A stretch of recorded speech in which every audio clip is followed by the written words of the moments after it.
আজকের এই মানববন্ধনের প্রিয় উলিপুরবাসী আসসালামু আলাইকুম। তারা হিন্দু আছেন তাদের প্রতি আদাব। আসলে দুঃখের সাথে একটি কথা বলতে হয়, যেখানে আজকে বাইরের শহরগুলো এগিয়ে যাচ্ছে শুধুমাত্র একটি রাস্তার অভাবের কারণে।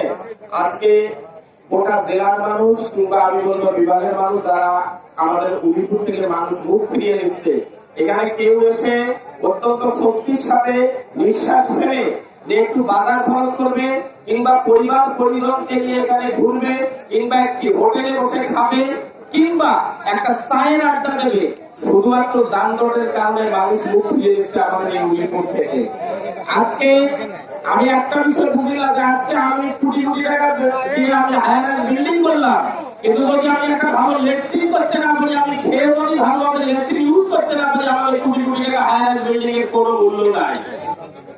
আজকে বাইপাস সড়কের যারা বিরোধিতা করতেছে, আমার মনে হয় তাদের শুধুমাত্র একটি ব্যক্তি স্বার্থের কারণে তারা এই বিরোধিতাটুকু করতেছে।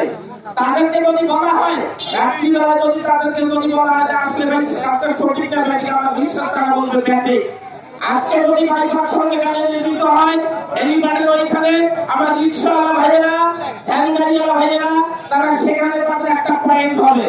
আমার লাস্ট বেলায় কুড়াই রাস্তা যেখানে একটি থাকবে, সেখানে একটি পয়েন্ট হবে।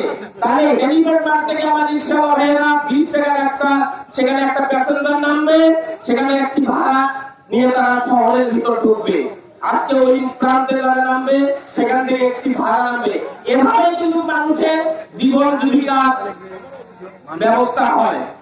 আমি বিনীত অনুরোধ করবো যে আজকে নানান অজুহাত দেওয়া আছে, সেখানে অনেকে হায়ার বিল্ডিং করছে টাকা পাওয়ার জন্য, সেখানে কি দুর্নীতি আছে সেগুলো সংশ্লিষ্ট বিভাগ আছে। আমাদের বর্তমান এখানে পাওয়ার পার্টিশনের নেতৃবৃন্দ আছে, বাংলাদেশ জামায়াতে ইসলাম থেকে নির্বাচিত মাননীয় এমপি মহোদয় আছে, তার কাছে গেলে এগুলো সমস্যার সমাধান হয়ে যাবে।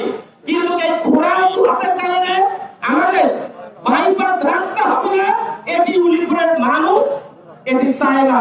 আজকে যদি আমি একটি কথা বলি, আমাদের সাবেক মেয়র সাহেব যখন এখানে যে ফুটপাতটা করেন, সে সময় আমাদেরকে বুঝে না বুঝে বিরোধিতা করছিলাম, কিন্তু আজকে 15-20 বছর পরে হলেও আমরা সুপরিভোগ করতেছি। যদি উলিপুরের শুধু এই বাইপাস রাস্তাটা যদি না থাকতো, তাহলে আমাদের আরো চলাচল করার সাধারণ মানুষের কোনো উপায় থাকতো না।